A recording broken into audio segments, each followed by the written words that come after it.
inverno de 1831, um pequeno abrigo da Marinha Britânica parte de Plymouth, numa viagem que irá mudar o mundo.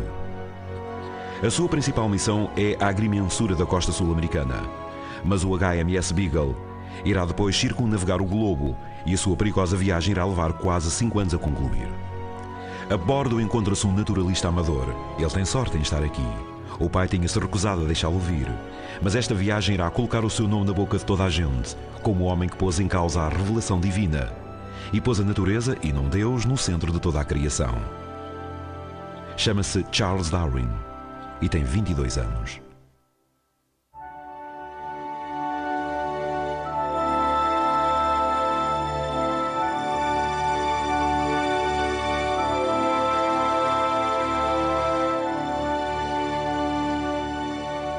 O paraíso perdido de Darwin. Charles Darwin foi o autor da teoria da evolução, uma ideia que abalou o mundo do século XIX e ainda hoje ressoa.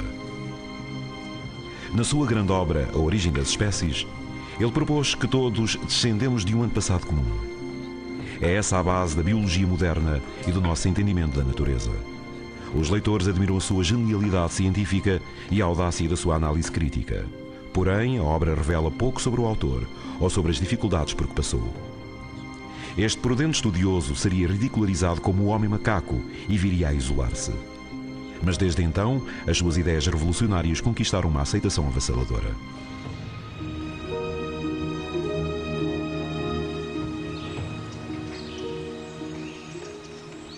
Charles Darwin pertencia a uma família abastada. O pai era um médico de sucesso. O irmão mais velho tinha ido para a Faculdade de Medicina de Edimburgo. Charles era o segundo filho e uma desilusão. O pai de Darwin estava muito preocupado com o segundo filho porque achava que ele andava a perder tempo.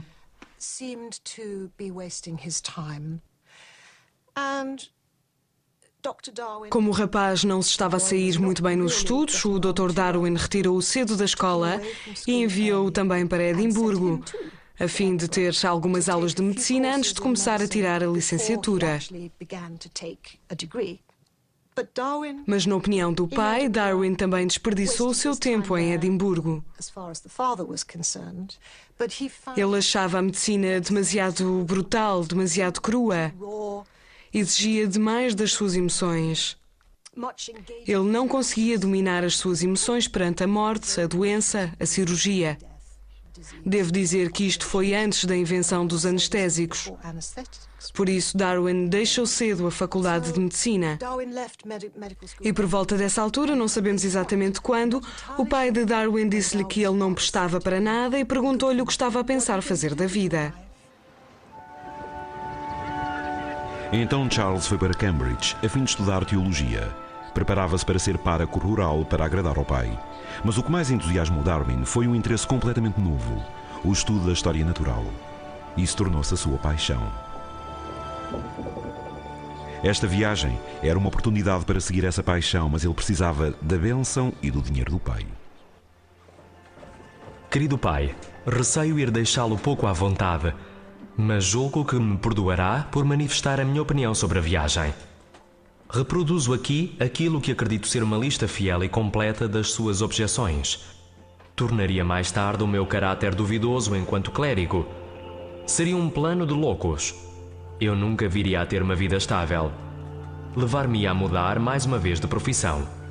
Seria uma empresa inútil.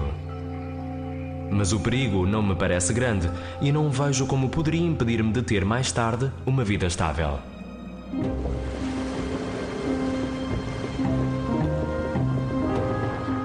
Foi apenas o acaso que salvou Darwin de uma vida não realizada como pároco rural. O homem que mudou completamente o destino do jovem e inútil Charles Darwin foi o comandante do Beagle, o capitão Robert Fitzroy. Ele próprio, uma personagem fascinante e invulgar, tinha apenas 26 anos, mas já era um marinheiro com vasta experiência, agora encarregado de uma importante expedição e responsável pela vida das 70 pessoas a bordo do navio.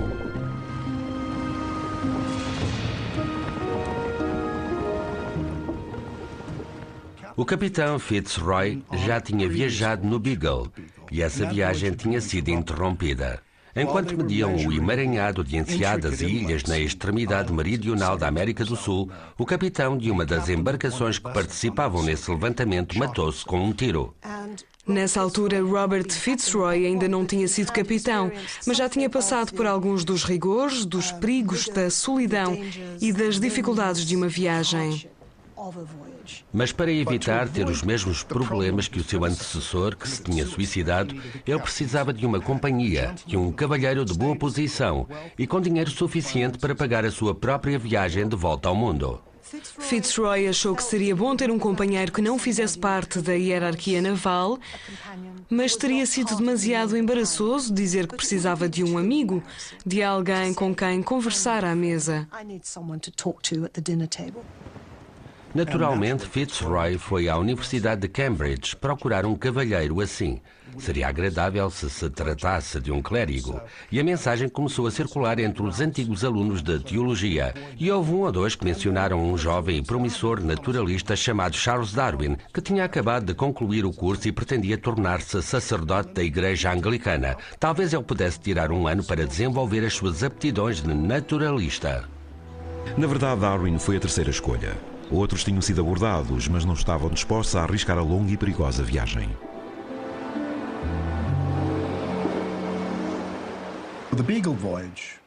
A viagem do Beagle era a aventura perfeita. Pensem só, era aquilo com que qualquer rapaz sonharia. Romance, viajar, ir à terra em lugares exóticos. Going ashore in exotic places.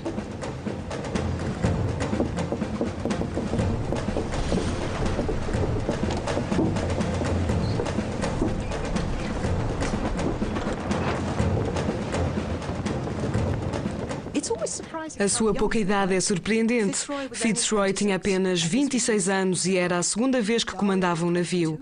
Darwin tinha 22 anos e a maior parte da tripulação tinha menos de 30. Havia rapazes de 14 anos no barco. Além da missão oficial do almirantado, a viagem de Fitzroy tinha outro propósito mais pessoal. Ele era um aristocrata com uma fé profunda no sentido de supremacia e hierarquia cristãs e britânicas. Impôs a si mesmo uma missão: levar a luz de Cristo aos povos primitivos do Novo Mundo e com ela os valores de disciplina do Velho. Estava decidido a civilizar os selvagens. Fitzroy envolveu-se numa experiência humana extraordinária ao levar habitantes da Terra do Fogo da sua terra natal para a Inglaterra em 1829. Eles viveram 2 anos em Inglaterra, enquanto a segunda viagem do Beagle estava a ser preparada. Fitzroy pagou a instrução desses jovens. Os seus amigos aristocratas cobriram-nos de presentes. Essas pessoas tornaram-se pequenas, mas notadas celebridades. Aos 4 habitantes da Terra do Fogo capturados foram atribuídos os nomes de Jemmy Button, Fuegi Basket, Boat Harbor e York Minster.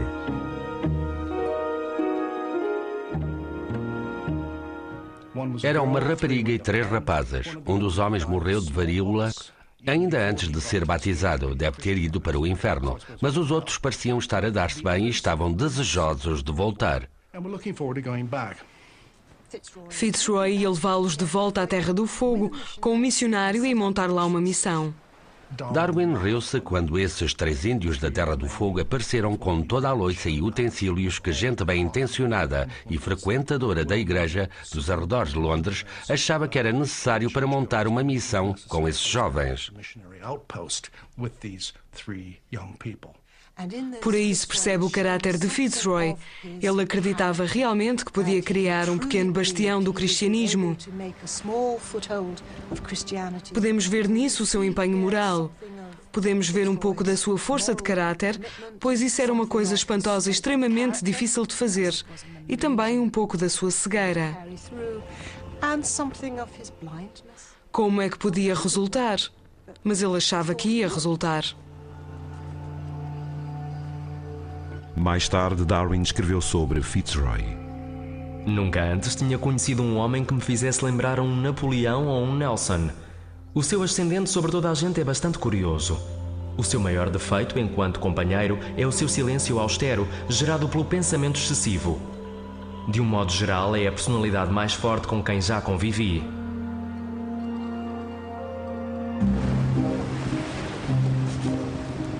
Ao zarparem para sul, tanto Darwin como Fitzroy consideravam-se cavalheiros cristãos convencionais. Na altura não duvidava minimamente da verdade rigorosa e literal de cada palavra da Bíblia. Mas a viagem do Beagle estava a levar estes homens em direções opostas. Um iria observar a natureza, acabando por não achar lugar para Deus. O outro veria um mundo que não sabia explicar e refugiar-se-ia numa religião inflexível. Ambos sofreriam grandemente por causa das suas convicções. A bordo do Beagle, o jovem Charles Darwin dedicou-se com grande intensidade ao seu trabalho de colecionador. Queria desesperadamente mostrar aquilo que valia. Para alguém interessado no mundo natural, era uma oportunidade extraordinária. Muito daquilo que ele levou para bordo do navio era desconhecido da ciência. Darwin fazia muito mais do que apenas descrever as criaturas que colecionava.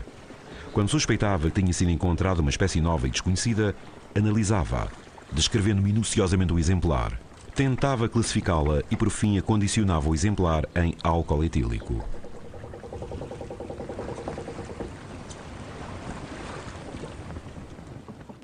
Quando Darwin tinha apenas 18 ou 19 anos e andava na universidade, havia muitas oportunidades para enverdar pelo naturalismo, mas na altura isso era considerado um hobby. Não havia naturalistas profissionais. Na verdade, nem a própria ciência era uma profissão nesse tempo. Darwin trabalhou incansavelmente, desenvolvendo os seus próprios métodos, que lhe permitiam descrever muitos exemplares antes desconhecidos. Um cientista não deve ter desejos, afetos. Deve ser um mero coração de pedra. No decurso da sua viagem, ele descobriu mais de 100 espécies diferentes, adquirindo lentamente a capacidade de observar com atenção. Nunca nada me tinha feito perceber tão claramente que a ciência consiste em agrupar os factos de modo a que seja possível extrair deles leis gerais ou conclusões. As suas numerosas amostras depressa sobrecarregaram o pequeno navio. O capitão Fitzroy, ele próprio um homem com curiosidade científica, ofereceu-se generosamente para as enviar para a Inglaterra a intervalos regulares. Temos aqui um dos exemplares recolhidos por Charles Darwin durante a viagem no Beagle. Estes exemplares não se encontram apenas conservados em frascos. Ainda hoje são utilizados. Os investigadores que visitam a nossa coleção vêm cá especialmente para trabalhar com tipos de todo o mundo. Este exemplar é o tipo da espécie. É o exemplar que foi escolhido para representar a espécie. É importante ter estes exemplares representativos, pois, como é óbvio, a natureza é muito diversificada. Há mais de 29 mil espécies de peixes conhecidas até agora e há sempre mais a serem descritas. É importante que, a nível mundial, todos os que falam sobre isto, todos os envolvidos na área das ciências, compreendam de que organismos estão a falar. Tiveram de conceber uma linguagem comum. Carl Linné desenvolveu um sistema de nomenclatura baseado no género e na espécie. Os nomes latinos, como nós costumamos dizer. Darwin pôde trabalhar com esse sistema. Não foi a primeira pessoa a recolher exemplares relacionados com história natural, mas estava no auge dessa atividade e procurava conscientemente novos organismos. E descobriu muitas espécies novas.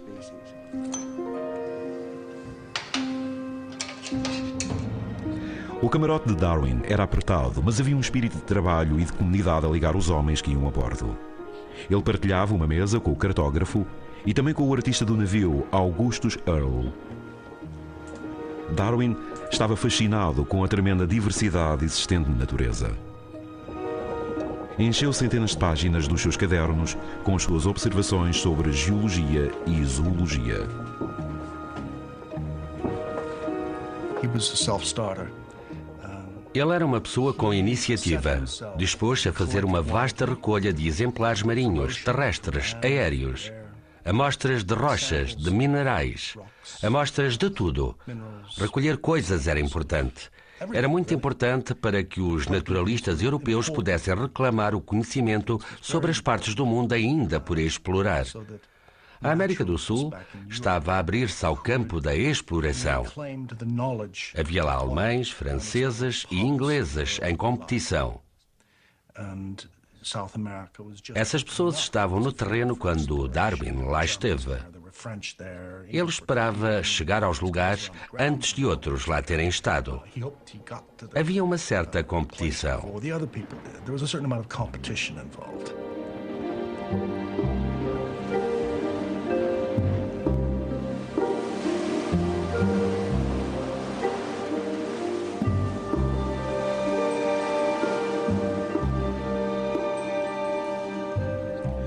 Depois de atravessar o Atlântico, o Beagle chegou finalmente ao Brasil. Para Darwin, a chegada à Terra trouxe grande alívio, pois sofreu enjoos terríveis durante a viagem.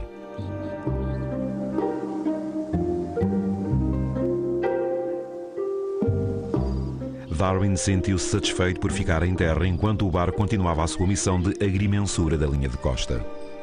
Contratou um guia e partiu para explorar o interior.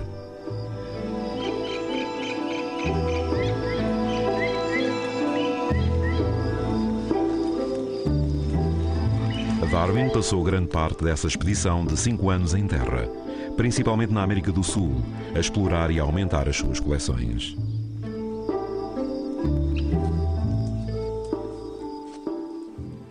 Darwin foi um dos últimos generalistas.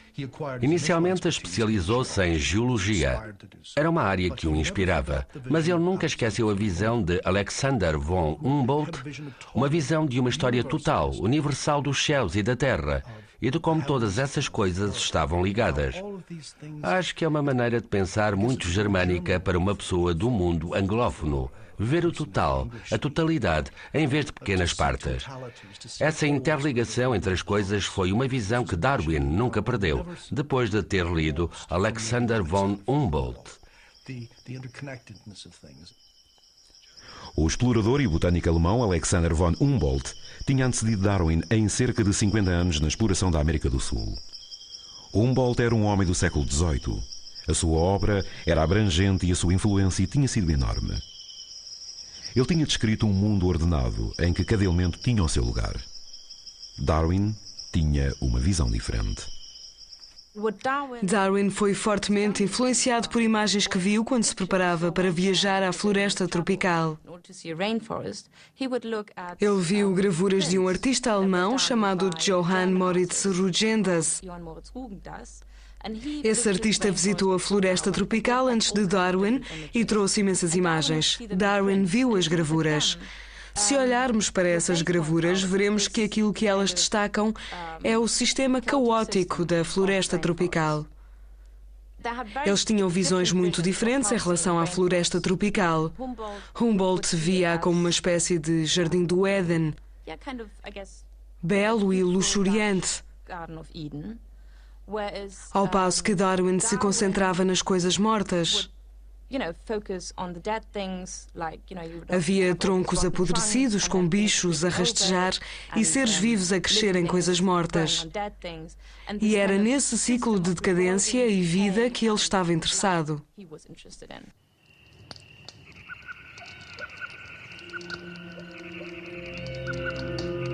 A experiência de Darwin na floresta tropical viria a deixar nele uma impressão duradoura. O jovem, a quem a morte e a doença tinham horrorizado na universidade, estava aqui obcecado com a noção de decomposição. É muito possível que uma pessoa menos sensível à brutalidade da natureza não a conseguisse observar com a mesma sensibilidade de Darwin. Era a diversidade desta floresta tropical que o fascinava. Coabitavam nela milhares de espécies. Darwin continuou a colecionar e a classificar. Queria compreender, explicar. Já mais velho, viria a escrever a célebre passagem. Não vejo limites para a quantidade de mudança, para a beleza e para a infinita complexidade das coadaptações entre todos os seres orgânicos, quer entre si, quer entre as suas condições físicas de vida, que possam ser afetadas ao longo de muito tempo pelo poder de seleção da natureza ou a sobrevivência dos mais aptos. A um naturalista que tentasse explicar como e quando as coisas aconteciam chamava-se naturalista filosófico. Era uma pessoa que se interessava pelas causas. Não era um mero colecionador ou classificador. Queria saber porque é que as coisas têm o aspecto que têm e porque é que as coisas se encontram num determinado lugar, num determinado momento. Porque é que em dois sítios exatamente com o mesmo ambiente há animais tão diferentes? E porque é que em ambientes completamente diferentes há animais praticamente idênticos? Foram essas incongruências que confundiram Darwin, particularmente quando se encontrava na América do Sul. A floresta tropical não era nenhum paraíso. Era um mundo extremamente competitivo, com uma luta constante pela sobrevivência. A força nem sempre era a melhor técnica. Os membros mais fracos pareciam usar uma arma secreta na sua luta: a camuflagem.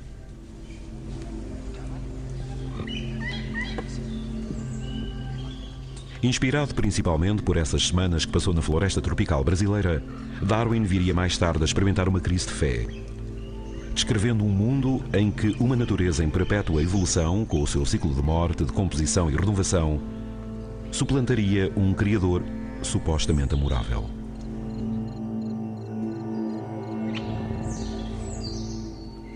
Que livro um capelão do diabo poderia escrever sobre os desígnios desastrados, perdulários, disparatadamente baixos e horrivelmente cruéis da natureza? A guerra terrível mas silenciosa de seres orgânicos travada nos bosques tranquilos e campos radiosos.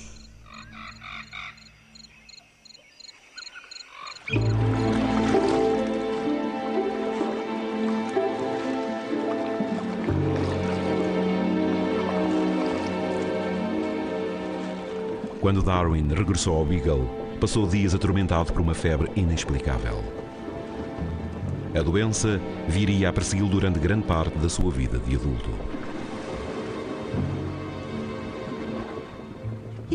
Poderá ter sido infectado por alguma doença durante a viagem no Beagle. Poderia ter alguma deficiência, talvez lúpus ou outra doença. Foram sugeridas muitas razões físicas para a saúde debilitada. Também há quem considere muito possível que a razão fosse um conflito psicológico com a obra que estava a criar.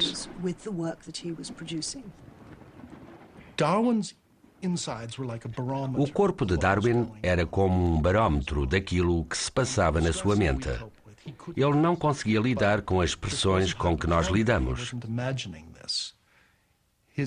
Mas ele não era hipocondríaco. Não estava a imaginar a doença. O stress mental, quer se devesse à sua obra sobre as espécies, à sua relação com as pessoas ou a alguma discussão mais acesa, provocava-lhe problemas gástricos. Melhorou bastante depois de publicar o seu último livro sobre a evolução.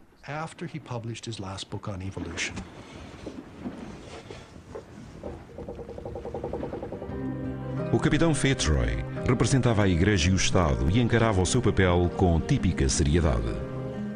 A tripulação era regularmente convocada para ouvir e ler a Bíblia do capitão. Que se estenderá a todos os seres vivos que estão convosco, aves, animais domésticos e selvagens, os que agora saíram da arca e todos os que existirem na terra. Não haverá mais nenhum dilúvio a destruir a terra. Quando estava a bordo do Beagle era bastante convencional e lembro-me de vários oficiais se rirem com gosto de mim por citar a Bíblia como autoridade incontestável em alguma questão moral.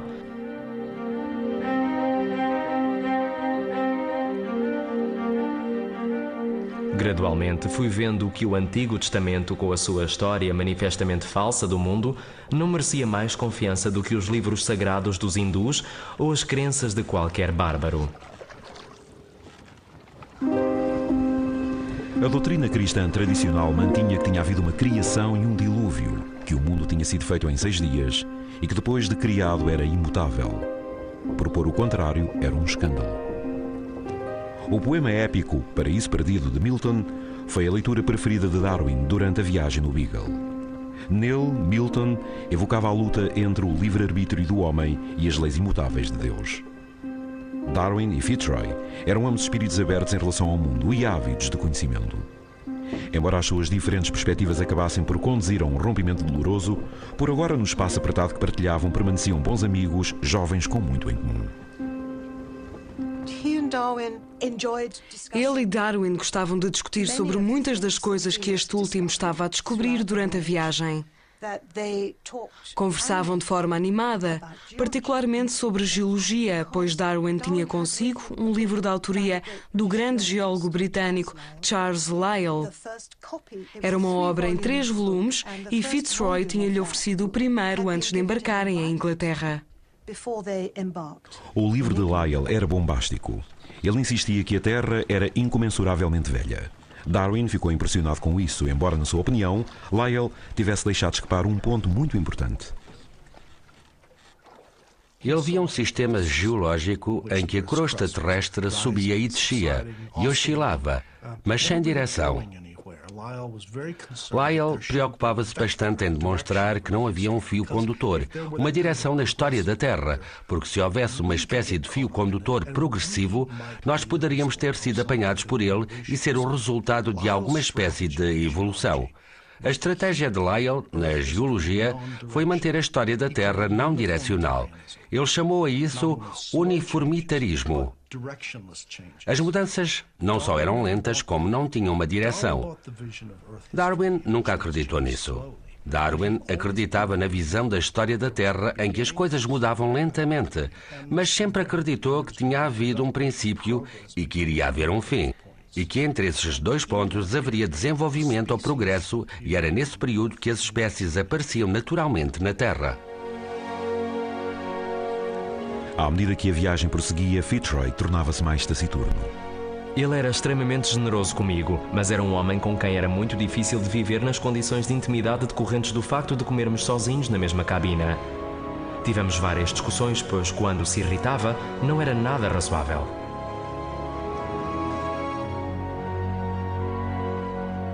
Em setembro de 1832, depois de ter passado 9 meses no mar, o Beagle chegou à Argentina e ancorou ao largo da costa de Bahia Blanca. Em terra, Darwin identificou uma falésia baixa que lhe proporcionou o terreno experimental perfeito para uma exploração geológica. E aí fez uma descoberta notável.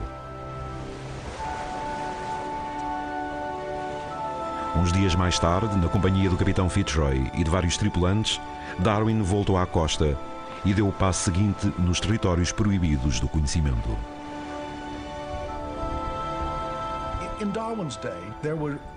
No tempo de Darwin, havia coisas que as pessoas podiam saber e investigar, e havia coisas que se considerava estarem para além do âmbito do conhecimento legítimo. Essas coisas eram Deus, os primórdios da Terra, a origem das espécies, a forma como tudo irá acabar. Considerava-se que essas áreas que estavam para além do âmbito do conhecimento legítimo pertenciam ao campo da revelação divina. Sabemos que os seres humanos têm alma porque as Sagradas Escrituras o dizem.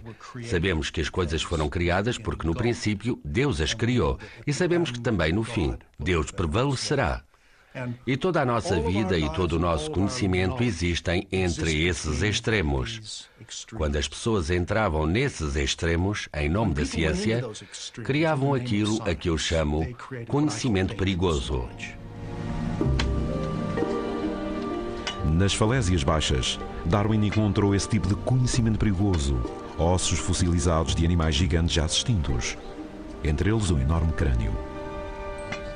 Embora essas descobertas não fossem únicas e há muito inspirassem lendas sobre criaturas míticas, cavalos que voam, seres humanos com cabeça de touro, dragões e outros monstros de fábula, Darwin observou outras forças em ação. Os fósseis encontravam-se alojados em diferentes camadas da Terra. A própria falésia parecia ter-se erguido do chão. Este belíssimo maxilar inferior que gostaria de vos mostrar foi encontrado pelo próprio Darwin em Bahia Blanca, na Argentina. As coisas que lhe devem ter passado pela cabeça quando ele o encontrou. Tenho aqui um belo maxilar de uma preguiça moderna. Se os compararmos, poderemos ver até que ponto o tamanho é diferente. You can see the kind of size difference. Isto deve tê-lo deixado pasmado. This would have blown his mind. Embora as criaturas gigantes já não existissem, Darwin reparou que pareciam partilhar a mesma forma anatómica de outros animais encontrados nas pampas, ali perto. Mais tarde, Darwin viria a escrever que os fósseis que tinha desenterrado na América do Sul tinham sido um dos pontos de partida importantes para o desenvolvimento das suas perspectivas sobre a evolução.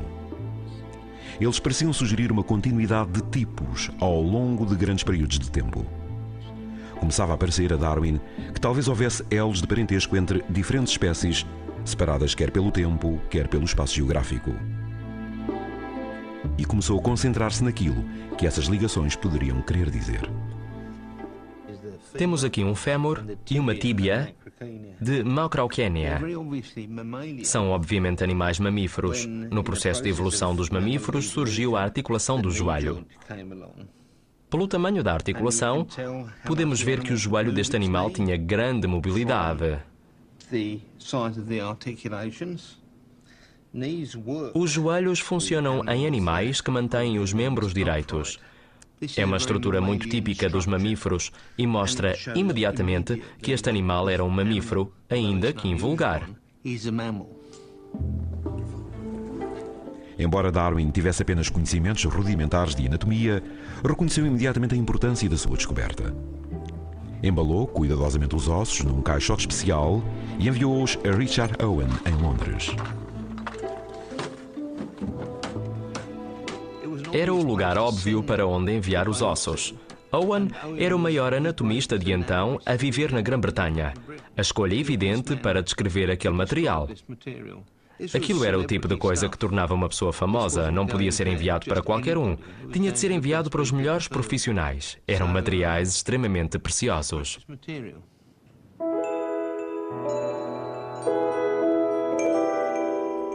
Owen tinha estudado em Paris sob a orientação do professor Georges Cuvier, que ao fazer a montagem de fósseis desenterrados, foi o primeiro a sugerir que espécies animais inteiras tinham desaparecido da face da Terra. Os teólogos depressa responderam que esses animais deviam ter morrido porque eram grandes demais para a Arca de Noé. Teria Deus criado uma espécie e depois permitido que ela se afogasse? Ou seria isso obra da própria natureza? A nova ciência, que era a anatomia comparada, fundada por Cuvier, procurava a resposta. Darwin recorria largamente à anatomia comparada para avançar a sua teoria de seleção natural, que basearia no vasto leque de plantas, peixes e outros animais que colecionou durante os 5 anos que passou no Beagle. A anatomia comparada é uma ciência que compara a forma de diferentes organismos. Os esqueletos que aqui vêem estão expostos para demonstrar que, por trás da grande diversidade, há uma estrutura comum subjacente a todos os seres vivos.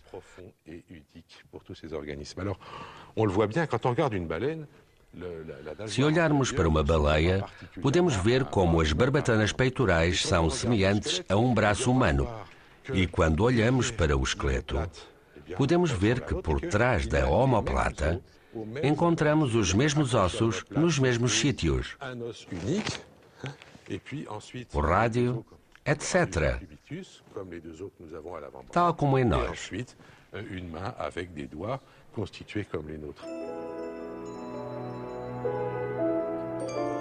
Comparar a anatomia de esqueletos de animais diferentes era uma abordagem radicalmente nova na determinação de quem era parente de quem. Ossos semelhantes encontravam-se em posições semelhantes. Cuvier estava convencido de que todos os órgãos e membros de um organismo deveriam estar relacionados entre si e funcionar em conjunto. Haveria um plano básico?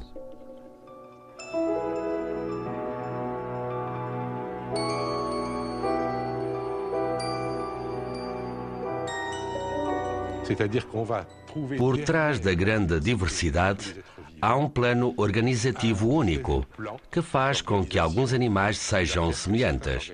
E não é só por terem os mesmos órgãos, por a baleia ter o mesmo osso que eu.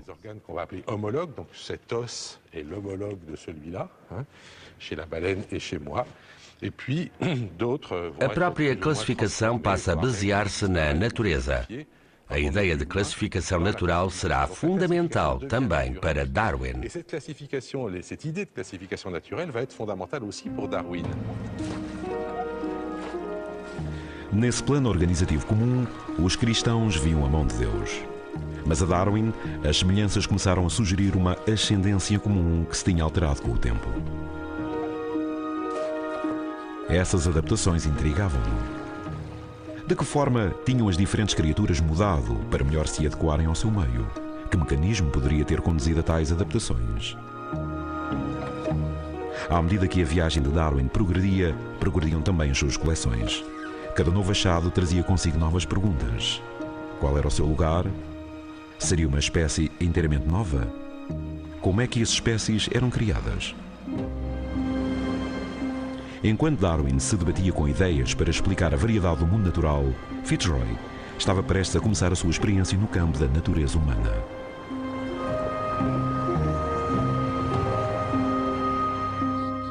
Após 6 meses de um trabalho meticuloso a medir a costa leste da América do Sul, o Beagle partiu de Bahia Blanca mais para sul. O destino era a ponta mais meridional da América do Sul, a Terra do Fogo. Nesta costa sombria e desolada, Fitzroy esperava estabelecer um posto avançado da civilização. Para o capitão, civilização era indistinguível de cristianismo. Aqui ele deixaria os seus nativos da Terra do Fogo e um corajoso sacerdote para fundar uma missão que ele esperava que viesse a prosperar naquelas ilhas estéreis.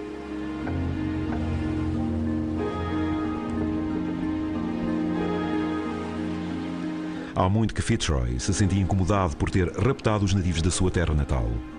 Esta era a sua oportunidade de redenção.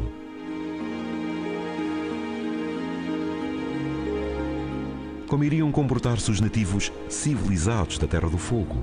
Seriam bem recebidos pelos seus parentes? E para o missionário Richard Matthews, era um passo no desconhecido. O pouco que se sabia acerca dos habitantes da Terra do Fogo fazia os europeus temerem os seus costumes selvagens e pagãos. Eu não teria acreditado em como é total a diferença entre o selvagem e o homem civilizado. Foi bastante melancólico deixar os nossos habitantes da Terra do Fogo entre os seus bárbaros conterrâneos. Houve um consolo, eles pareciam não ter medos pessoais. Mas receio que, independentemente de quaisquer outros resultados que a sua excursão à Inglaterra possa ter produzido, ela não venha a conduzir à sua felicidade. Darwin ficou maravilhado ao encontrar povos primitivos pela primeira vez na Terra do Fogo e por ver como eles se debatiam com o seu meio ambiente e lutavam entre si.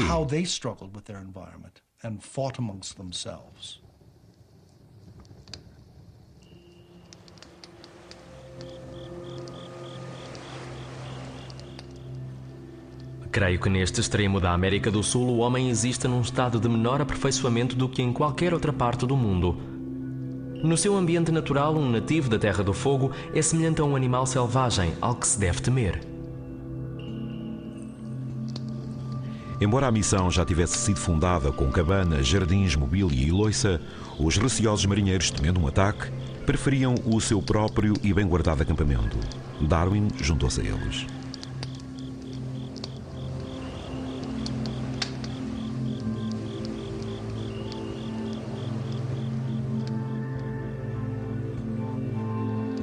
Era a minha vez de ficar de vigia até há 1 hora. Há qualquer coisa de muito solene neste cenário, e passou-me de repente pela cabeça que era assim que os nossos antepassados viviam.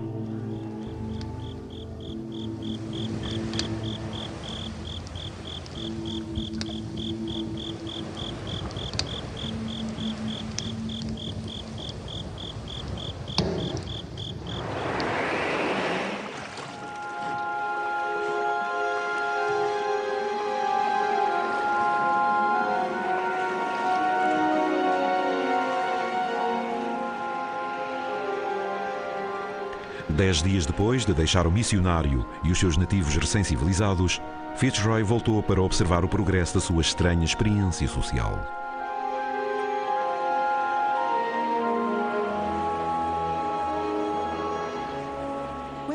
Quando eles voltaram à Terra do Fogo, muitos dos planos pareciam estar a correr mal. Em primeiro lugar, os nativos anglicizados sentiam-se pouco à vontade entre os seus parentes. A missão foi completamente destruída. O missionário chorava e quis voltar para bordo do navio. Não aguentava ficar mais tempo, tinha medo. A experiência destinada a semear a civilização em conjunto com o cristianismo foi um completo fracasso. Fitzroy estava transtornado. Ele tinha tido dúvidas, mas parece que só as expressou quando elas se materializaram. Quando viu que tinha falhado, foi-lhe difícil lidar com isso e ficou muito deprimido. Darwin estava deprimido, estavam todos deprimidos. Tinham tido tantas esperanças. No entanto, Darwin nunca esperava realmente que a experiência de Fitzroy fosse bem-sucedida. Na sua arrogância, o homem acredita ser uma criação maravilhosa, digna da intervenção de um ser divino. Seria mais modesto e mais verdadeiro, na minha opinião, se visse como um ser que descende dos animais. Os nativos da Terra do Fogo tinham mostrado a Darwin como o verniz da civilização era fino, e que o homem, no seu estado natural, parecia muito afastado da ideia bíblica de um ser divino, colocado inteiro e perfeito no Jardim do Éden.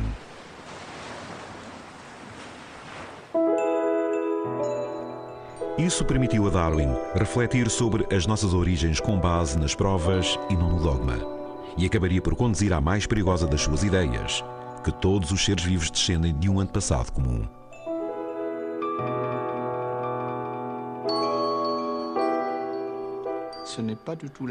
Dizer que o homem é um ramo entre vários milhões ou centenas de milhões de ramos, ou mesmo que é o último rebento num ramo, não é de maneira nenhuma a mesma coisa que dizer que o homem é o último degrau na escada de Jacó, antes de chegar ao céu.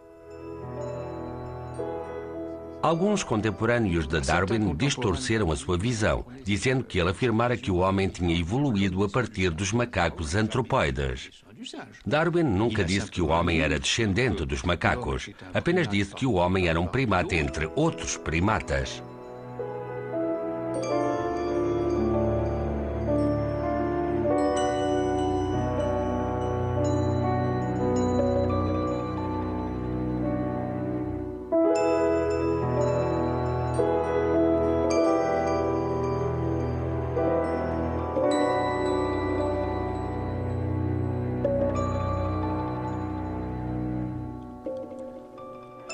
Há vários anos que no Instituto Max Planck de Antropologia Evolutiva em Leipzig se faz pesquisa no campo das análises ao ADN para determinar as relações exatas entre seres humanos e macacos antropóides.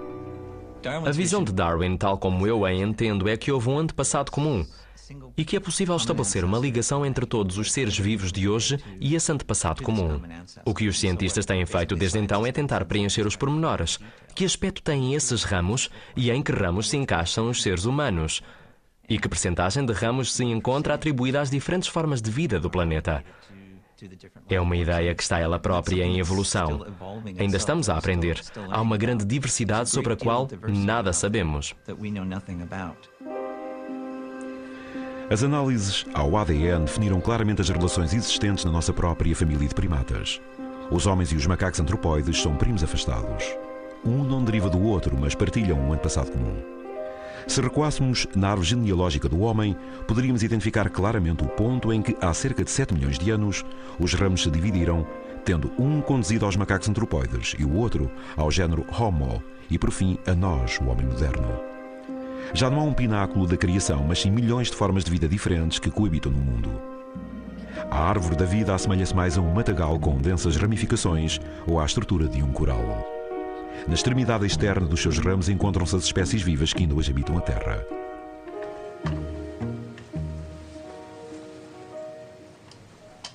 Desde o tempo de Darwin que há um grande interesse pela questão das raças humanas, em saber se é possível dividir os seres humanos em raças e, em caso positivo, qual a relação entre elas, como é que surgiram.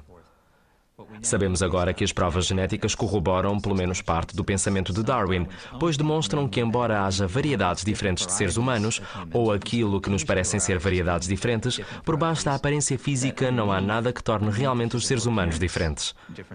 Sabemos, por exemplo, que a nível genético os seres humanos e os chimpanzés são idênticos em 99%.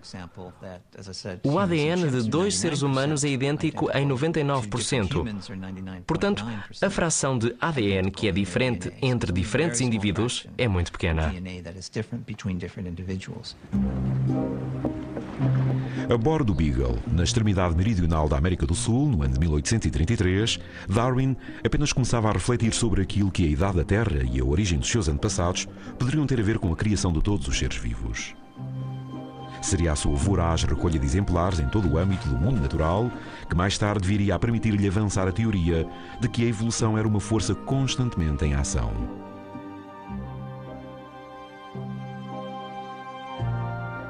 Pode dizer-se que todos os dias, a todas as horas, a seleção natural perscruta, em todo o mundo, cada variação, rejeitando aquilo que é mau e conservando e acrescentando aquilo que é bom, trabalhando de forma silenciosa e insensível. O Beagle continuou a sua missão de cartografar a vasta linha da costa da América do Sul.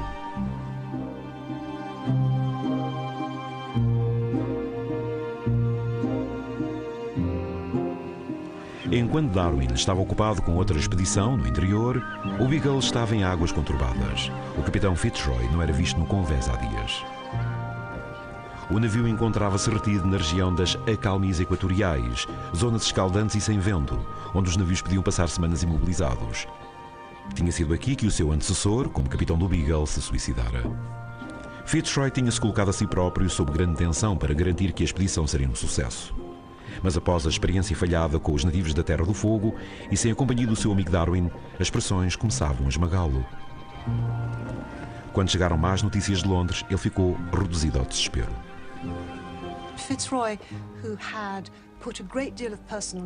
Fitzroy tinha investido muito do seu próprio dinheiro para comprar um segundo navio que pudesse efetuar partes da agrimensura que ele não podia fazer pessoalmente.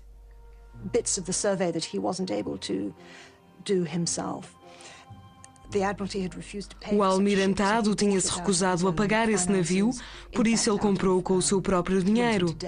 Na verdade, endividou-se para o fazer. A dada altura, as pressões tornaram-se demasiadas para Fitzroy e, ao que parece, ele terá mergulhado numa profunda depressão, naquilo a que hoje chamaríamos uma depressão. Enfiou-se na sua cabina, fechou a porta à chave e disse que ia demitir-se do posto de capitão. Darwin não estava presente quando tudo isso aconteceu. Estava em terra. Estava a atravessar os Andes numa das suas mais importantes expedições no interior.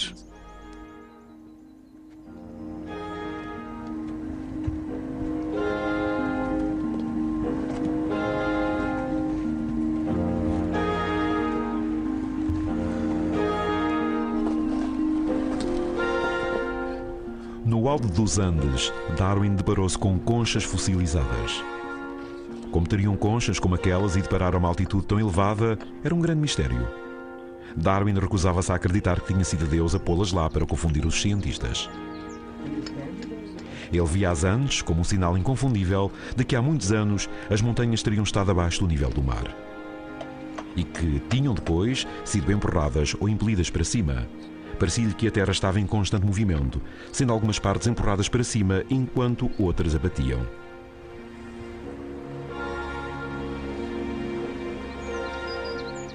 Intrigava-o a razão pela qual a América do Sul teria a forma que tinha. Lentamente, começou a abordar todo o continente da América do Sul. Queria explicar porque é que ele tinha o formato que tinha.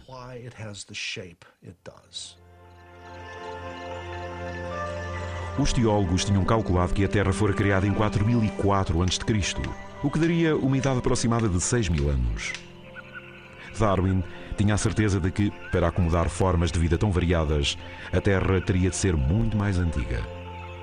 Esse processo de adaptação deveria ter levado vários milhões de anos. A Terra tinha de ser muito mais velha.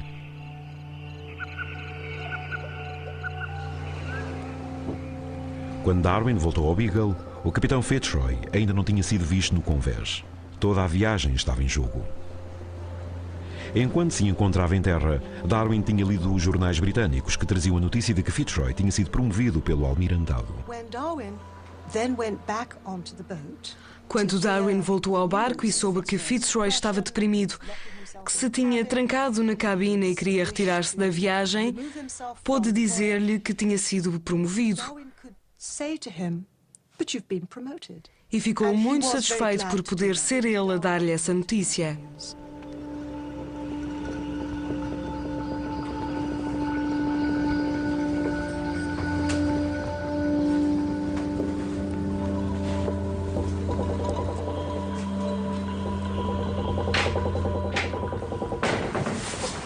Para alívio da tripulação e de Darwin, o capitão retomou o comando.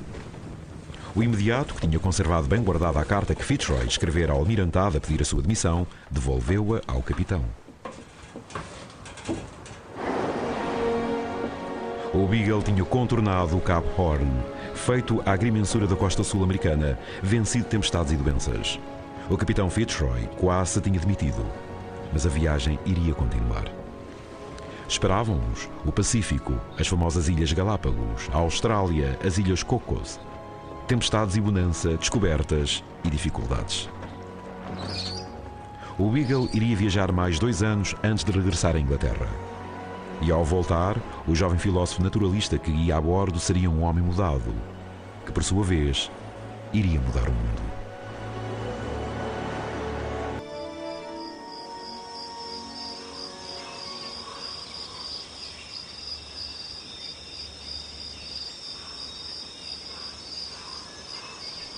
Em fevereiro de 1835, o Beagle ancorou em Valdívia, na costa do sul do Chile.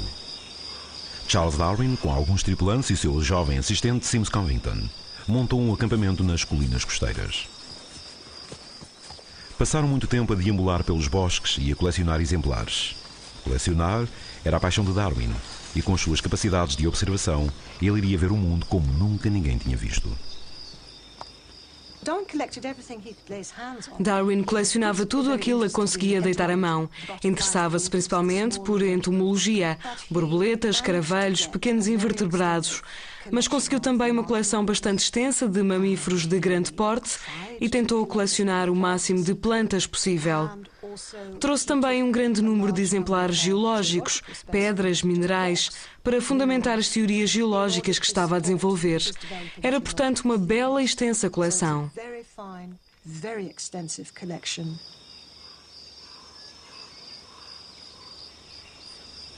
No dia 20 de fevereiro, deu-se um acontecimento que viria a deixar uma profunda impressão em Darwin.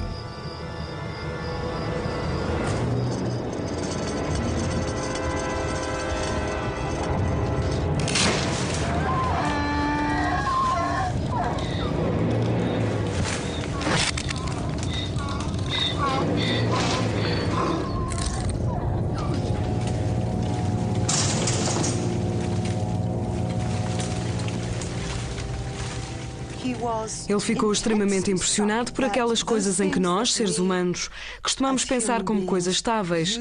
Todas as nossas metáforas de estabilidade têm a ver com terra, como é o caso de ter os pés assentos na terra. Todas essas coisas serem afinal temporárias, por não haver nada na vida que fosse estável.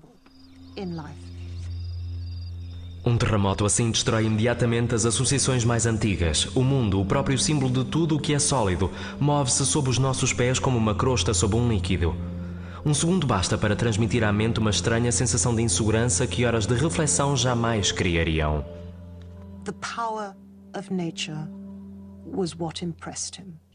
Acho que aquilo que o impressionava era o poder da natureza. E impressionava-o também enquanto geólogo. Sentia-se muito confiante em algumas das teorias que tinha vindo a desenvolver sobre os movimentos da crosta terrestre em relação ao nível do mar, como a teoria de que as massas terrestres eram, na sua maioria, o resultado de movimentos da Terra.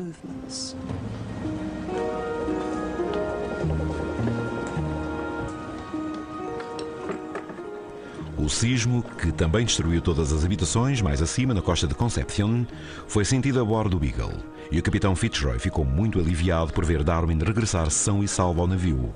E Darwin também. Isso dá a toda a sua experiência da história da humanidade uma nova perspectiva. Nós pisamos uma crosta frágil sobre as profundezas ardentes e pensamos que podemos aplacar a natureza, ou o Deus da natureza. Mas estamos presos em algo que é muito maior. Darwin apercebeu-se disso ainda antes de deixar a América do Sul. Há algo que talvez até é sagrado, divino, neste mundo que habitamos. Ele nunca perde essa sensação de maravilha, que pode ser também de terror, mas mesmo assim de maravilha, pelo facto de sequer existirmos e por as plantas e os animais terem as formas que têm. Isso tudo acontece antes dele desenvolver completamente a sua primeira teoria científica, e é um momento muito importante.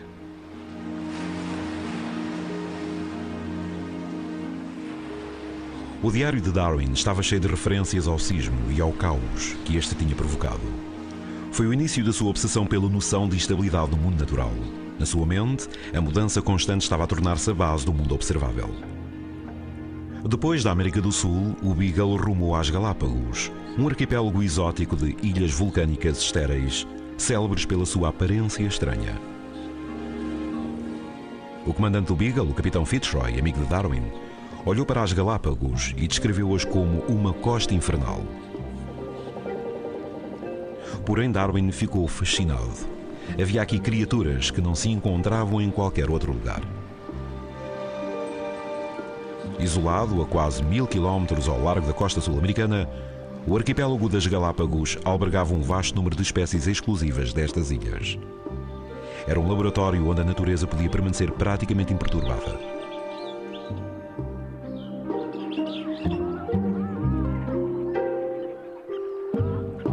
Seria aqui que Darwin viria a tropeçar, por puro acaso, em algo que mais tarde conduziria a um avanço decisivo do seu pensamento sobre a evolução. A pista seria a própria configuração do arquipélago, o isolamento das suas ilhas, separadas umas das outras por 50 a 60 quilómetros. Darwin fez extensas recolhas em 4 das 3 ilhas Galápagos. Testou a capacidade de sobrevivência de uma iguana na água e em terra, atirando-a repetidamente ao mar e reparando em quantas vezes esta reaparecia.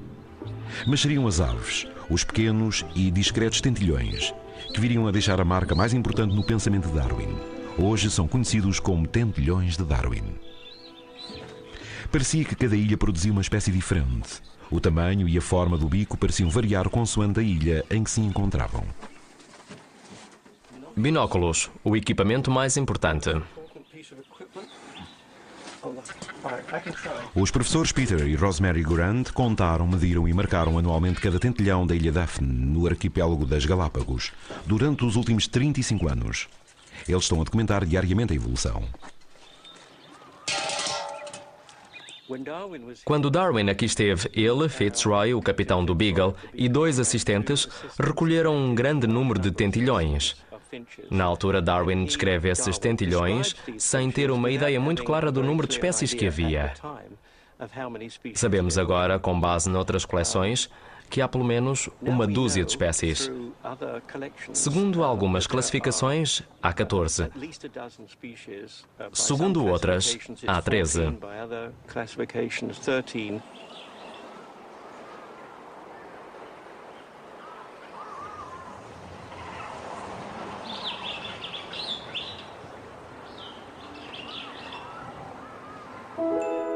Já de volta à Inglaterra, vários anos depois, com diversas variantes de tentilhões, Darwin iria pensar: se cada ilha produziu uma subespécie distinta, especialmente adaptada às condições locais, que processo poderia permitir a ocorrência de tais adaptações?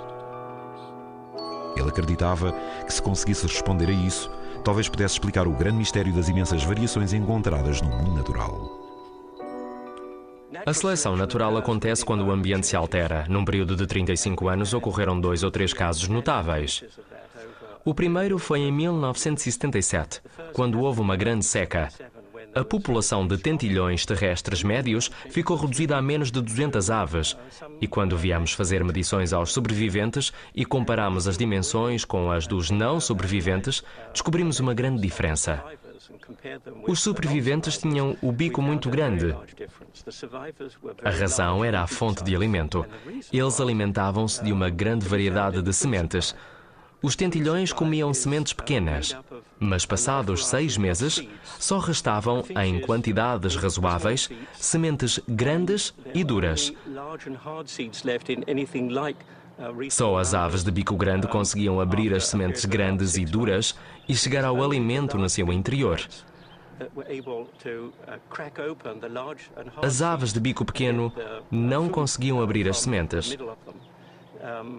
Consequentemente, morreram de fome.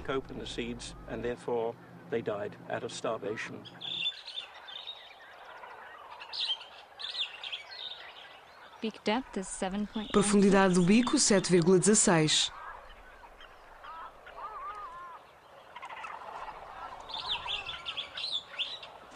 O número da anilha SH04.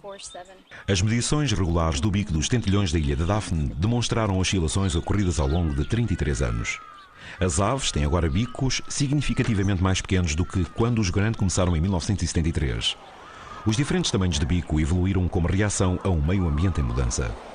Os tentilhões fêmeas escolhem os seus parceiros pelo tamanho do bico e pelo canto, identificando assim e dando continuidade à sua própria espécie.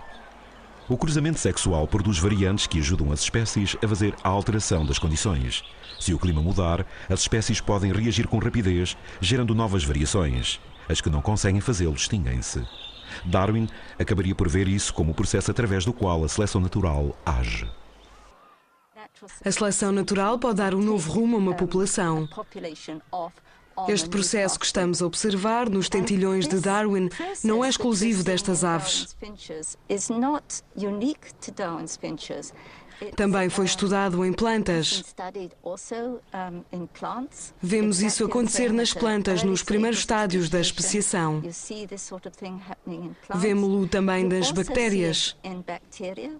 A troca de genes faz com que uma estirpe se transforme noutra estirpe da mesma bactéria, aumentando a variação sobre a qual a seleção pode depois agir.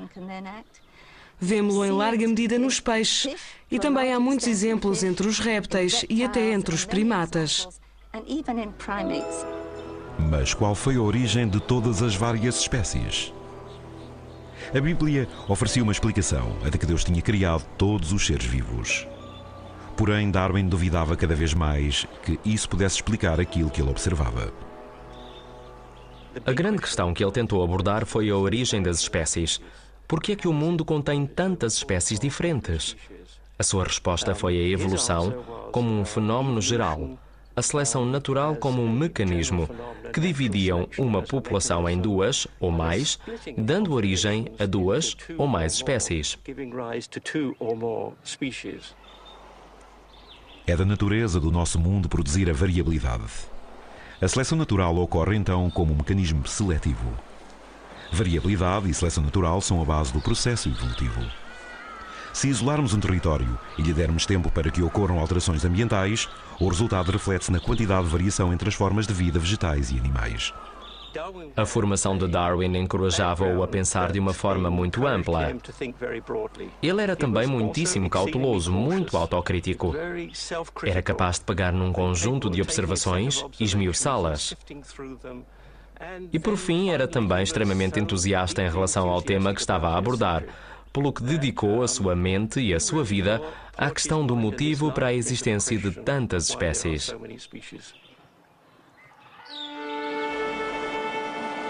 No dia 20 de outubro de 1835, o Beagle deixou as Galápagos e rumou à Austrália. Empurrado pelos ventos alísios do Pacífico tropical, avançava a uma velocidade de 150 milhas por dia. Havia 18 tartarugas gigantes letárgicas no convés. Tinham sido levadas para bordo nas Galápagos. Não faziam parte da pesquisa, serviam para garantir alimento nas semanas que iriam seguir-se.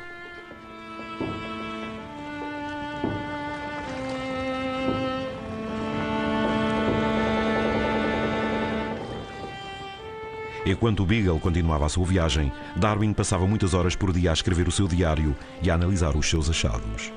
Estava agora na posse de alguns dos alicerces da sua revolucionária teoria e continuava a colecionar.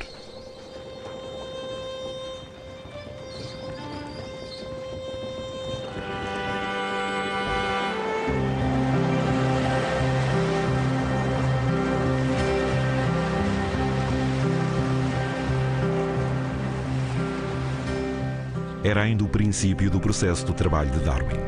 A viagem iria continuar durante quase mais 3 anos e passar-se-iam décadas até Darwin publicar a sua teoria.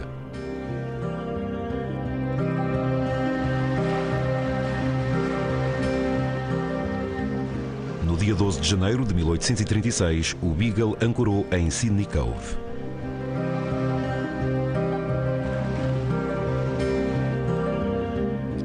A população de Sydney, fundada pelos britânicos como colónia penal, estava agora a crescer rapidamente e a própria cidade era esquálida e estava sobrelotada. Darwin ficou satisfeito por deixá-la rapidamente para trás. Como de costume, estava ansioso por explorar o interior. Contratou um guia, alugou 2 cavalos e seguiu para o oeste. Tinham-lhe dito que havia vales enormes para ver nas Montanhas Azuis, a vários dias de distância do oceano.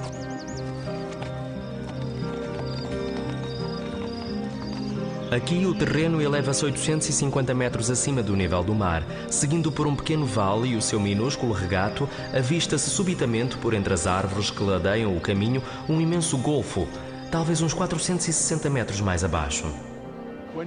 Quando ele viu aqueles vales estupendos, perguntou imediatamente como poderiam ter sido criados.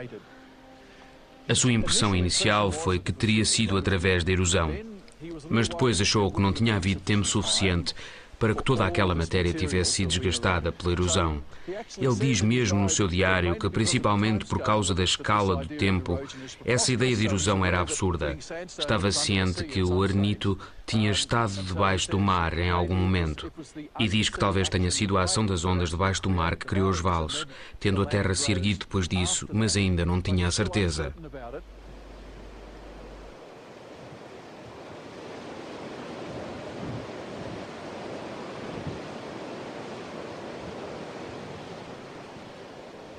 Talvez a Terra fosse muito mais antiga do que anteriormente se imaginava.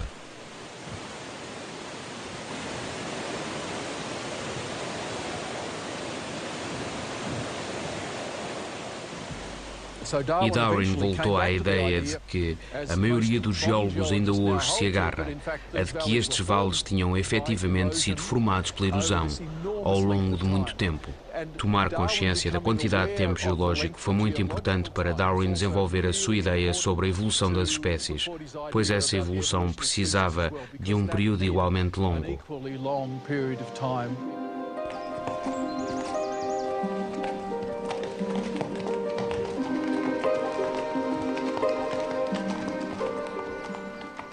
Darwin seguiu para Bathurst, desceu pelo outro lado das Montanhas Azuis e no dia seguinte levaram-no à caça do canguru. Mas, na sua opinião, tiveram azar. Ele era um excelente caçador, mas não viram um único canguru. No entanto, viram um rato-canguru, um marsupial muito pequeno, mais ou menos do tamanho de um coelho, segundo Darwin. Era provável que ocupasse o mesmo nicho ecológico que o coelho ocupava no hemisfério norte, embora não tenham sido essas as suas palavras exatas. Um pouco mais tarde, nesse mesmo dia, avistaram alguns ornitorrincos a brincar na água. Darwin ficou muito espantado ao ver um desses animais. Já tinha lido sobre eles, mas são realmente animais extraordinários. Mas mais uma vez reparou que são muito semelhantes ao rato de água no hemisfério norte. Ele diz que uma pessoa que não acreditasse em nada, a não ser na sua própria razão, afirmaria que, certamente, tinha havido a mão de 2 criadores. Um tinha criado o coelho e o rato de água no hemisfério norte e o outro tinha criado o ornitorrinco e o rato-canguru no hemisfério sul. E depois diz que nas margens do rio Cox viu alguns formigueiros de formigas-leão. Eram pequenos cones extraordinários, construídos pelas larvas para capturarem as suas presas. Ele repara que o tamanho desses cones é diferente dos cones que se encontravam em Inglaterra. portanto tem de ser uma espécie diferente. Comenta o espantoso ardil artificial através do qual essas formigas-leão capturam as suas presas, refletindo sobre o que diria o descrente. O descrente perguntaria se seria possível que dois artífices tivessem criado de forma independente um tal ardil artificial. E Darwin responde à pergunta dizendo que, certamente não. A mesma mão deve ter trabalhado em todo o mundo. É uma resposta sedutora e deliciosamente ambígua. Darwin nunca especifica nos seus escritos se essa mão única é a mão da natureza ou de Deus.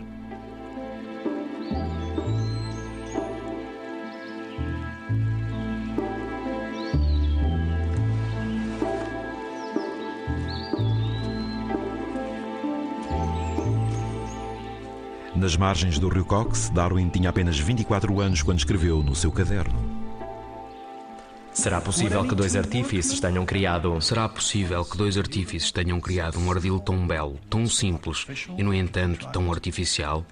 A palavra-chave nessa frase é artífice. O Deus artífice, o Deus artesão era muito familiar para aqueles que desejavam provar a existência de Deus com base nos artifícios da natureza.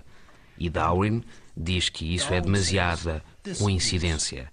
A existência do mesmo artífice em dois sítios diferentes mostra que por detrás deles houve uma única mente. Não, diz ele, dois artífices? Isso é impensável. A mesma mão, a mão de Deus, um só Deus, trabalhou certamente em todo o universo. Darwin não está a fingir, ele está a responder ao cético. Podemos ver nos seus cadernos como ele se desenvolvia nesses diálogos consigo mesmo.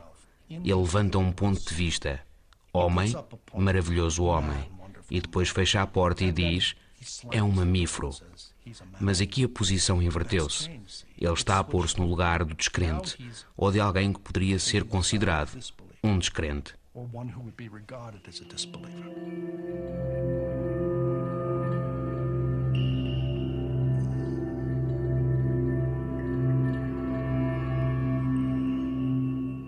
Que tipo de mamífero era o homem? Na Austrália, a fachada da civilização ocultava uma luta assassina, tão brutal como o princípio do comer ou ser comido existente na selva. No seu diário, Darwin observou como a vinda do homem branco estava a aniquilar a população local. Não apenas os animais, como as emas e os cangurus, mas também as suas gentes.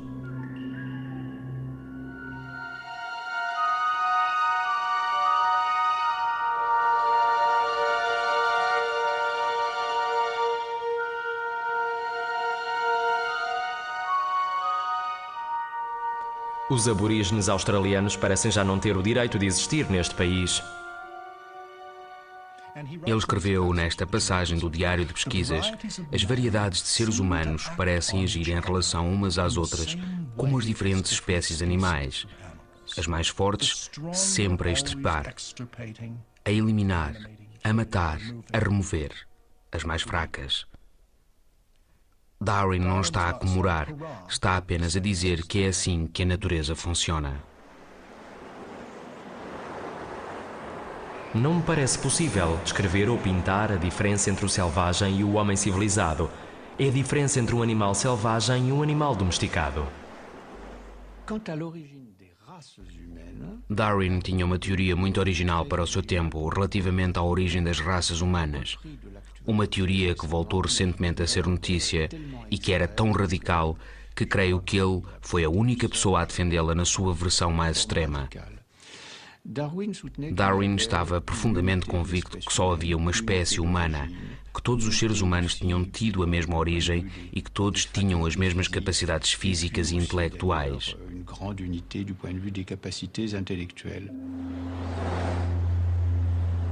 Darwin era, em muitos sentidos, invulgar para o seu tempo. Opunha-se terminantemente à escravatura e tinha discutido de forma apaixonada com Fitzroy sobre o assunto na América do Sul. Embora ele se tivesse apercebido de que havia poucas diferenças reais entre o homem dito civilizado e os povos indígenas que encontrou na sua viagem, as suas teorias viriam mais tarde ser deturpadas por movimentos políticos que as usaram para apoiar as suas teorias racistas. No dia 14 de março de 1836, o Beagle deixou a Austrália. Esperava-os ainda uma das etapas mais importantes da viagem.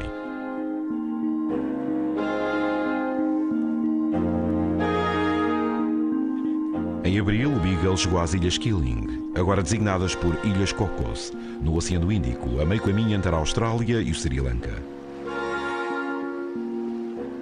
Nas águas quentes do atol, Darwin descobriu uma diversidade espantosa de formas de vida animal e vegetal. A beleza do mundo subaquático deixou nele uma impressão duradoura. Enquanto Fitzroy cartografava a lagoa, Darwin explorava os recifes de coral. Estes eram constituídos por uma variedade infinita de corais.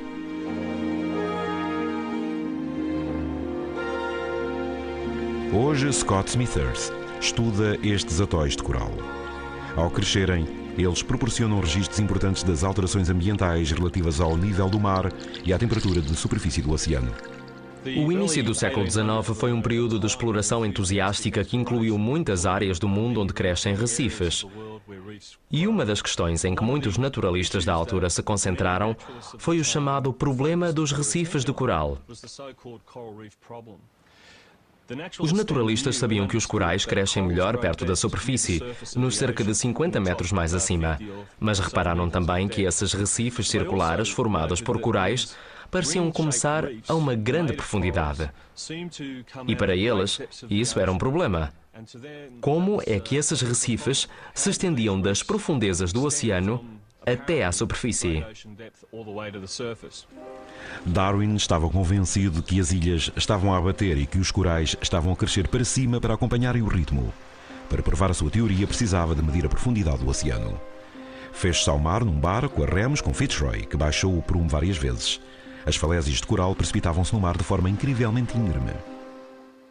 Quando estava na América do Sul, Darwin observou um tremor de terra e reparou que a posição entre a praia e a linha de costa podia mudar.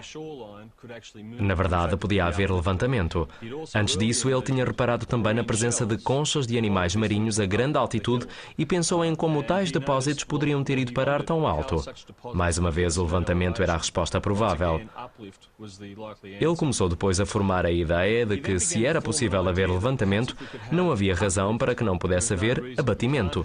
E perguntava a si mesmo se esses dois processos poderiam ser os responsáveis pelas formações dos atóis. Darwin sentia-se tão fascinado pelas formações de coral que mais tarde dedicaria um livro à descrição da sua estrutura e configuração.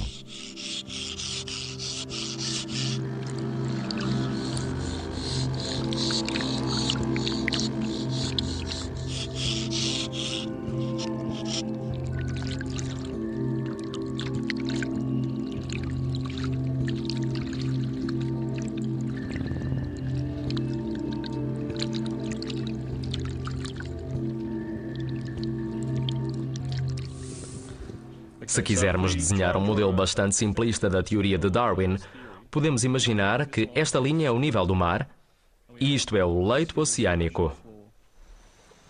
Primeiro, temos aqui um ponto quente, sobre o qual irá formar-se um vulcão que poderá prolongar-se para além da superfície do oceano.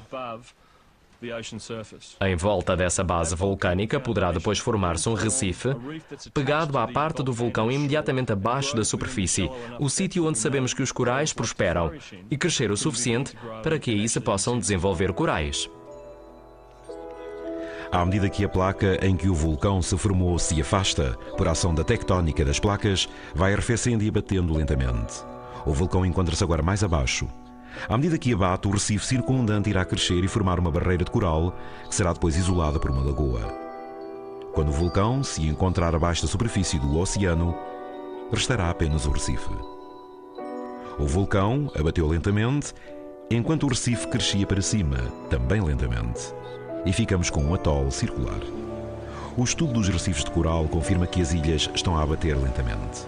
São o levantamento e o abatimento, ao longo de um período de tempo incrivelmente longo, os elementos necessários à formação dos recifes.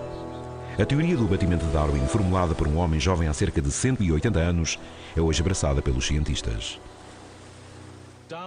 O abatimento de Darwin, que é o motor da formação dos atóis, é um longo processo geológico. É claro que a ideia de que o responsável era um longo processo geológico, ideia essa que era o mecanismo central da sua teoria, não era uma ideia desmotivante para Darwin. Ele tinha consciência e defendia claramente a existência de longos períodos de tempo, períodos superiores àqueles que os estudiosos da Bíblia aceitariam como o tempo necessário para a criação do mundo tal como eles a entendiam.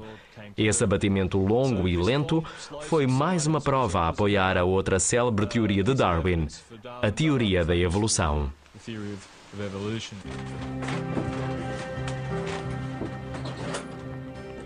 Os recifes de coral tinham confirmado a teoria do abatimento de Darwin.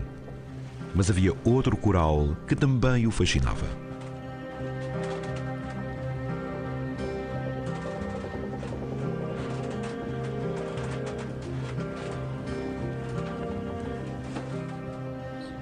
Talvez tenha sido enquanto estudava e desenhava cuidadosamente as suas amostras que teve a ideia que mais tarde iria estabelecer a ligação entre muitas das observações que tinha feito durante as suas viagens.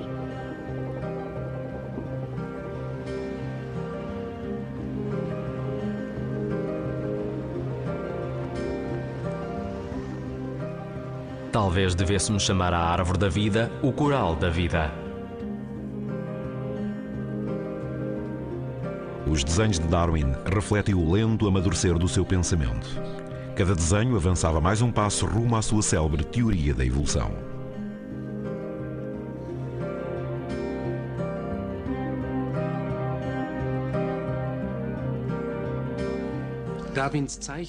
Desenhos de Darwin eram extremamente importantes para ele, embora ele soubesse que não era grande desenhador.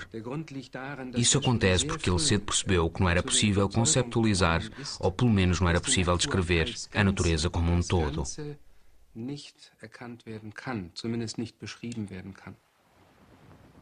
O coral, com o seu crescimento caótico, tornou-se para Darwin um símbolo do processo evolutivo. No modelo tradicional da árvore, a humanidade tinha sido colocada no topo, no pináculo da criação. O coral da vida propunha um conceito diferente. O desenvolvimento era possível em todas as direções. Não havia um objetivo único, um destino final. Não havia propósito. Darwin escolheu o coral como símbolo da natureza num todo, porque as ramificações do coral moribundo simbolizavam perfeitamente as espécies moribundas.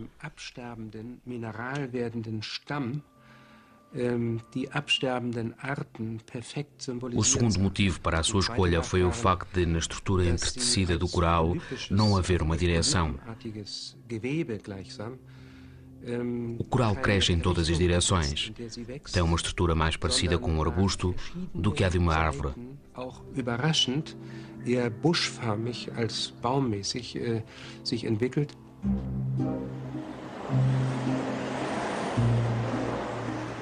Quando Darwin partiu das ilhas de coral, os seus cadernos estavam cheios de questões sobre as quais ele passaria décadas a refletir.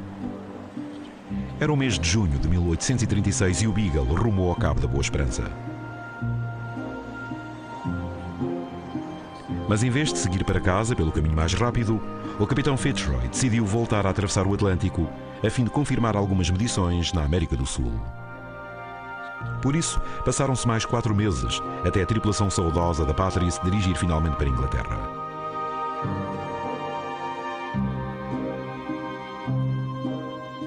Um vislumbre da minha terra amada seria melhor do que todos os reinos unidos dos gloriosos trópicos.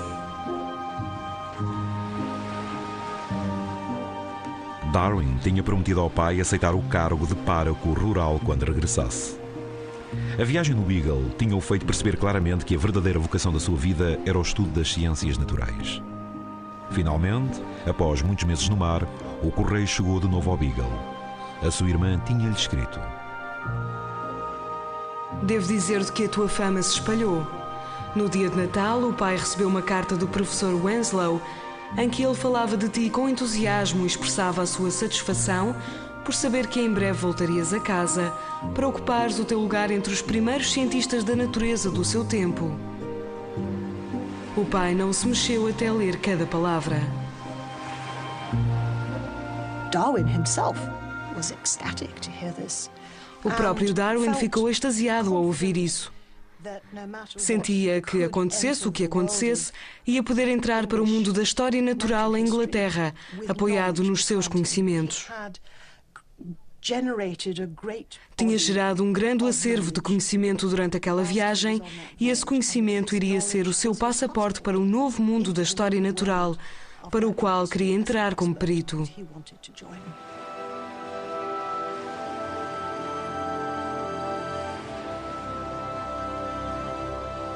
Foi a viagem do Beagle que fez um jovem naturalista, e o resultado seria a construção do mundo moderno, uma explicação científica para todas as maravilhas da natureza. O Beagle voltou finalmente à Inglaterra na noite de 2 de outubro de 1836, depois de ter passado 5 anos e 136 dias no mar.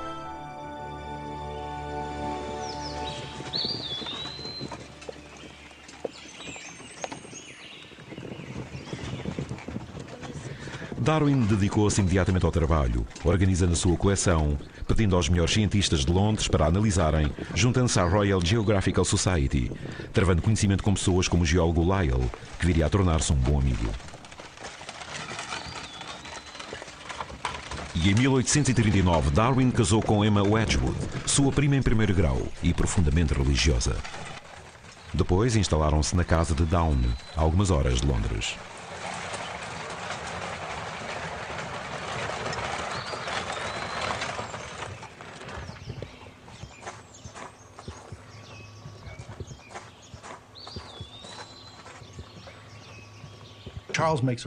O seu casamento foi uma decisão racional para Charles. Não conseguiu fazer o pedido, pelo que teve de voltar alguns meses depois. Entretanto, tinha descoberto a teoria da seleção natural, que tem a ver com a sobrevivência reprodutiva. Ele tem a consciência de si próprio como um organismo que se reproduz no tempo. Ele via-se a fazer com a Emma aquilo que os animais faziam.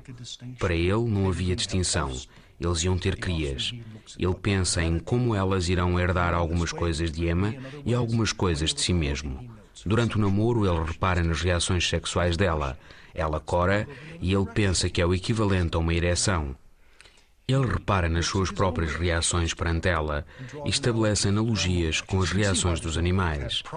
Talvez a razão para o caderno dizer privado. Os dois estavam prestes a copularem e a reproduzirem-se e, no entanto, ele ama-a profundamente. Foram anos criativos e de trabalho intenso.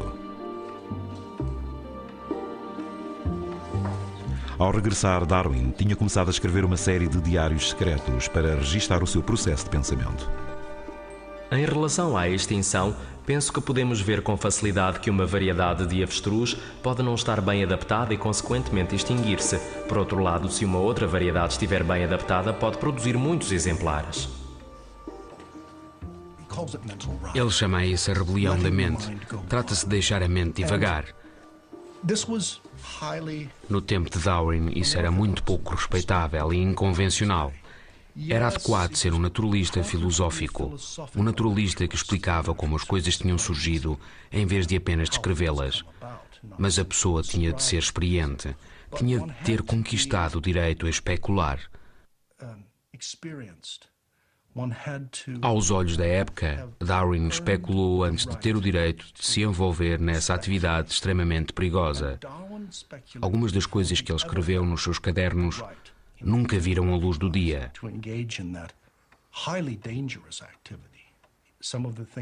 A dada altura, ele diz que se conseguisse publicar algumas das coisas que escreveu naqueles cadernos, seria crucificado.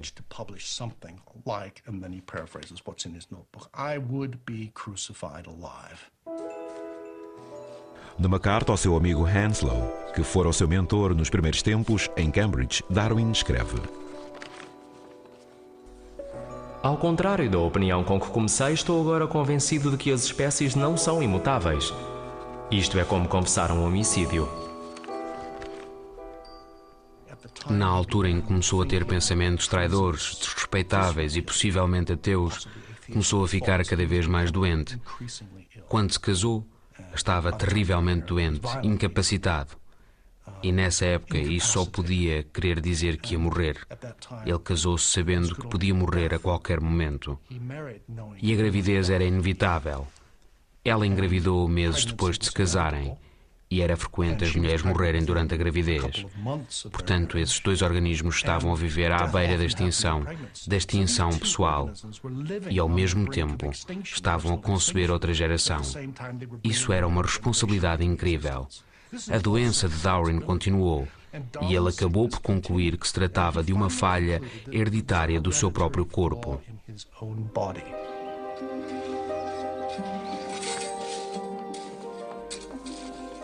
Darwin raramente deixava a casa de Down.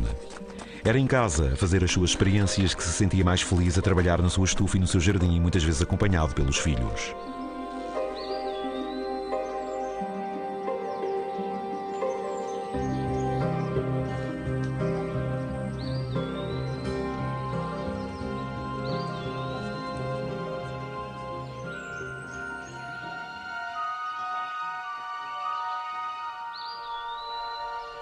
Numa fase mais avançada da sua vida, tinha uma família, mas vários dos seus filhos morreram.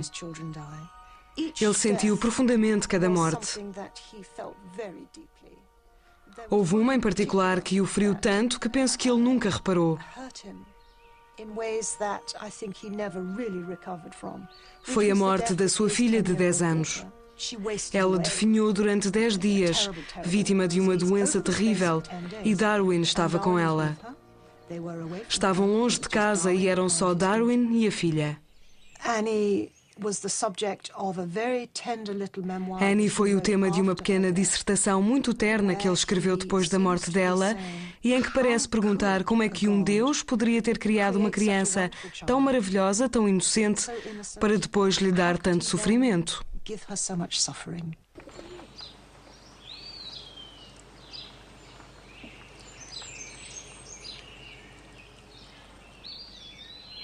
Darwin lidou com a dor mergulhando no trabalho. Era, como ele dizia, um milionário rico em factos. Consultou anatomistas, botânicos, geólogos, criadores de animais da região. Um vasto círculo de amigos e conhecidos enviava-lhe informação de todos os cantos do mundo.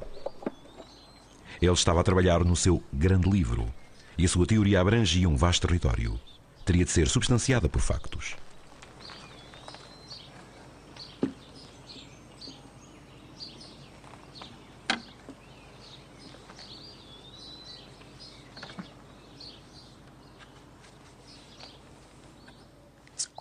Diz-se com frequência que ele podia ter publicado a obra, que ela o teria tornado famoso. Nos círculos históricos há um grande debate em torno dos motivos pelos quais ele não o terá feito. É muito possível que uma das razões fosse o seu desejo de aperfeiçoá-la ainda mais. Ele era o tipo de homem que achava que havia sempre mais algum facto para conhecer. Ele queria dar à sua teoria o melhor impacto possível, por isso precisava de todo o apoio possível. Ele sabia que era uma teoria perigosa. Após anos de trabalho e centenas de páginas de anotações, Darwin foi finalmente obrigado a revelar-se e a publicar a sua teoria. Um jovem cientista chamado Alfred Russel Wallace tinha chegado a conclusões semelhantes e tinha enviado a Darwin o seu manuscrito para que ele o aprovasse.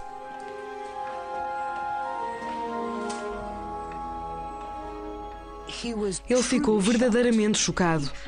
Tinha-se isolado da história natural convencional de uma forma que explica em parte a sua surpresa.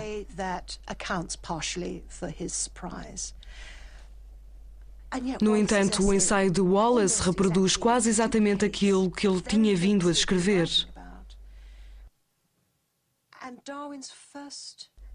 A princípio, Darwin achou que devia abdicar de reclamar o seu próprio trabalho, pois Wallace tinha escrito um ensaio e provavelmente estava prestes a publicá-lo.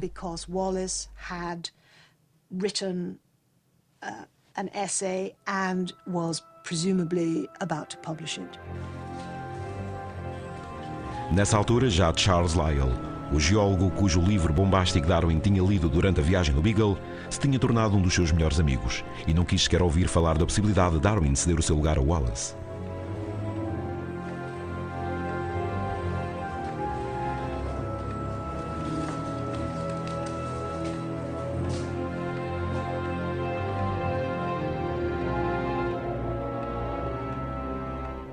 Darwin tinha de decidir o que fazer com aquilo.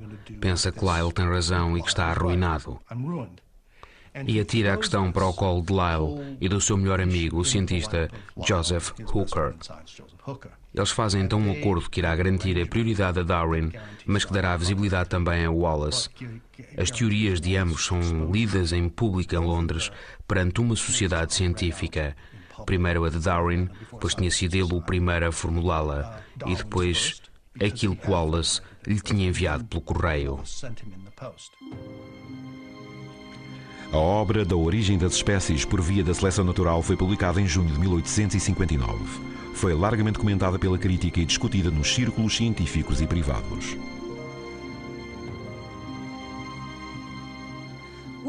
O que aconteceu, e que me parece muito invulgar em relação a um livro científico, foi que a sua obra se tornou alvo de debate público por causa daquilo que não estava lá.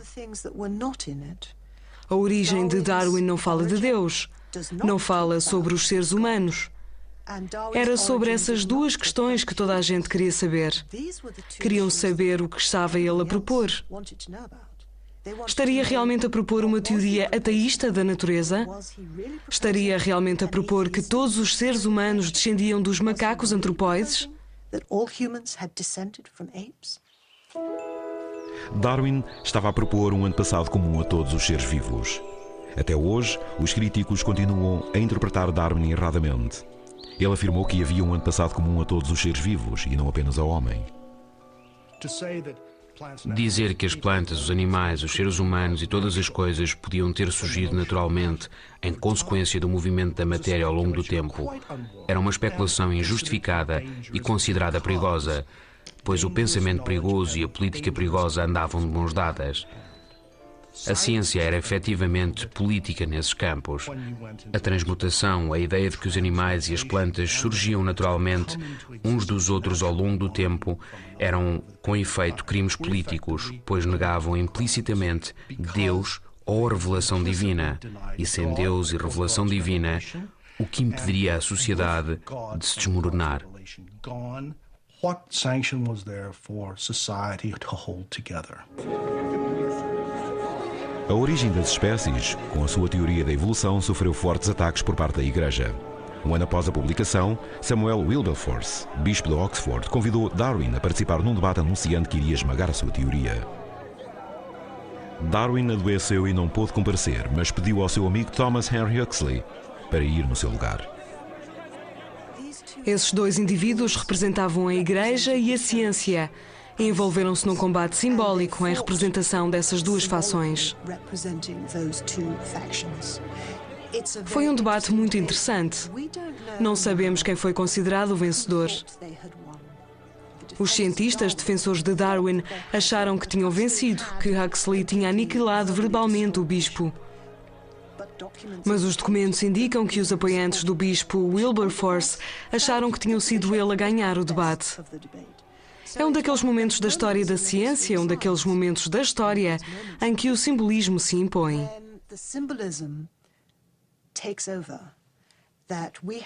As pessoas iriam lembrar-se daquilo como o grande momento em que a Igreja confrontou a ciência relativamente à origem das espécies.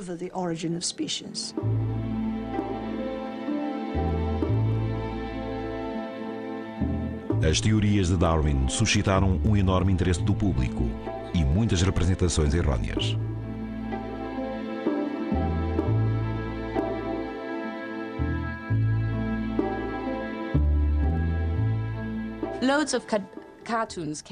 Saíram imensos cartoons. Um deles, muito famoso, mostrava um gorila com um cartaz ao pescoço que perguntava: "Sou um homem e um irmão?" Ele está como que a perguntar-nos se faz parte da nossa família. Isso era assustador porque as pessoas ficaram com a impressão de que, no fundo, aquilo que a teoria da evolução dizia estava a reduzir o homem ao estatuto de animal. E o que é interessante é que isso foi precisamente aquilo que Darwin não disse. Embora fossem cruéis, os cartoons fizeram de Darwin o homem mais famoso do seu tempo e, ironicamente, ajudaram a disseminar as suas ideias. Provavelmente esses cartoons contribuíram para divulgar a informação sobre a teoria de Darwin. Se algum vitoriano não soubesse quais eram as implicações da evolução pela seleção natural, via nesses cartoons aquilo que estava a ser sugerido. They saw what was being suggested in these cartoons.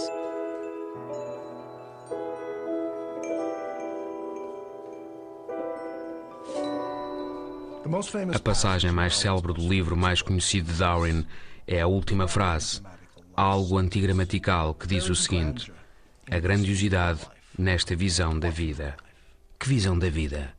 Grandiosidade é um termo emotivo, não é uma palavra muito científica. Com os seus diversos poderes, originalmente incutidos numas quantas formas, ou mesmo numa única forma. Enquanto este planeta ia girando de acordo com as leis fixas da gravidade, evoluíram de um princípio tão simples e continuam a evoluir infinitas formas belas e maravilhosas. A origem das espécies não pode ser entendida senão como um diálogo com as visões tradicionais da criação. É a última grande obra da história da ciência que, pela sua temática, é uma larga medida dedicada à teologia.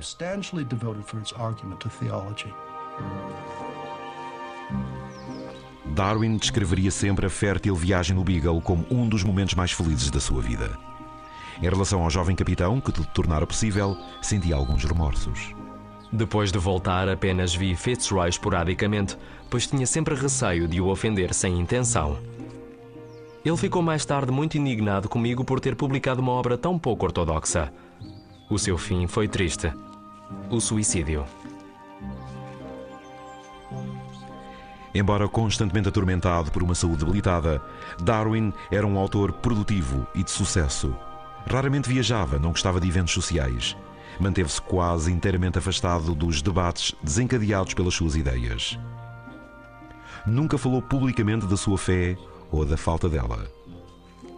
A sua obra gerou uma revolução. Mas ele próprio não era nenhum revolucionário. Talvez tenha sido por isso que, no fim, até a Igreja lhe perdoou. Charles Darwin morreu no dia 19 de abril de 1882, aos 73 anos, na sua casa em Down. Foi sepultado na Abadia de Westminster. Versão portuguesa Santa Claus Audiovisual.